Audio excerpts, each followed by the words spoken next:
बंदा जो अभी जिसका एक्सीडेंट हो गया है उसको आप क्या टेटनस का इंजेक्शन नहीं देंगे? बिल्कुल देंगे।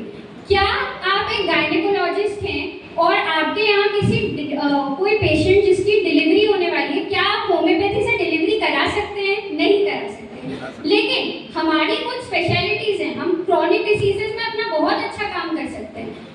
तो इंटीग्रेटेड मेडिसिन का मतलब होता है कि सारी पैथीज को साथ में लेकर चलना। हम इंडिविजुअलाइजेशन की बात करते हैं, हम ये देखते हैं कि कौन सा पेशेंट किस चीज की जरूरत है उसे, ना कि ये सोचते हैं कि कोई भी पेशेंट हो हम तो उसे होम्योपैथी से ही ठीक करके रहेंगे।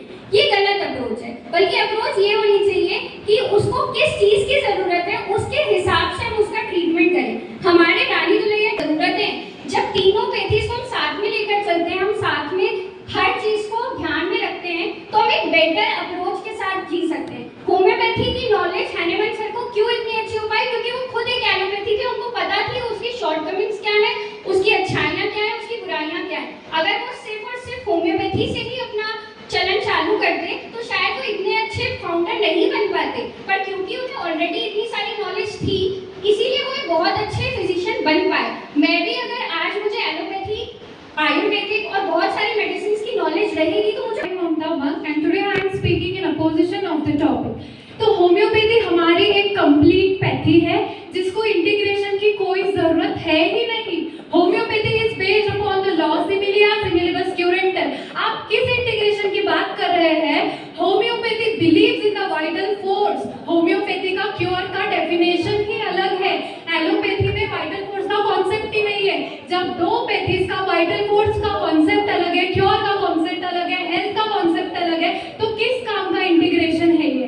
एफोरिज्म 273 में डॉक्टर हैनीमैन ने लिखा है कि हम होम्योपैथी की रेमेडी सिलेक्शन उस बेसिस पे कर सकते हैं जब हमारे पास प्योर सिम्टम का एक ड्रग पिक्चर हो। तो अगर आप पहले एलोपैथी देके सिम्टम्स को सप्रेस कर दोगे तो क्या हमें प्योर ड्रग्स पिक्चर मिलेगा? नहीं मिलेगा। और एफोरिज्म 1 क्या बोलता है? The higher only mission of the physician is to restore the sick, to help, to cure as it is term. उसमें हैनीमैन ने फुटनोट लिखा है which was against the theoretical medicine. He criticised the theoretical medicine. तो अगर हमें cure करना है, अगर हमको क्योर चाहिए तो हमको होम्योपैथी के प्रिंसिपल्स पे बिलीव करना पड़ेगा।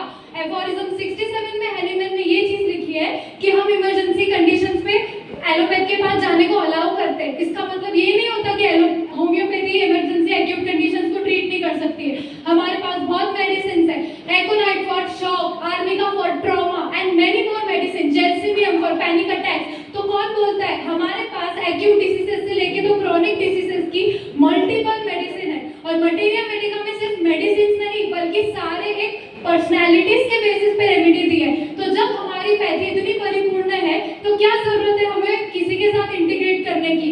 हम इतने परिपूर्ण, एलोपैथी ने काम नहीं किया, कोई पैथी ने काम नहीं किया, वहाँ होम्योपैथी ने जीनस एपिडेमिकस नाम की पैथी ट्रीटमेंट से पूरा स्पेनिश फ्लू विद 1.05% की मोर्टेलिटी में ठीक किया था। एलोपैथी एक हायर इंस्टीट्यूशन की तरह है जो प्लेट को बंद करती है, और हमारी होम्योपैथी एक सॉइल और सनलाइट है जो कि ट्रू नर्चरिंग के लिए बहुत इंपॉर्टेंट है। जो सर्जरीज की बात करते हैं, सर्जरीज में एक एग्जांपल से ब्रोकन पाइप हमने ठीक किया वो सर्जरी हो गई। लेकिन मैं एक होम्योपैथ, मेरे पास कोई पेशेंट आ रहा है तो मैं उसका वाटर बैलेंस बनाऊंगी और उसका प्रेशर ठीक करके उसमें कभी लीक होगी नहीं तो मुझे रिपेयर की जरूरत ही नहीं है। Where every pathy and homoeopathy start and we don't need to integrate with any other pathy. We are a complete pathy with itself only. We don't need integration. We are complete and we can cure acute, chronic and number of diseases where every other pathy fails. So I will defend homeopathy and I am against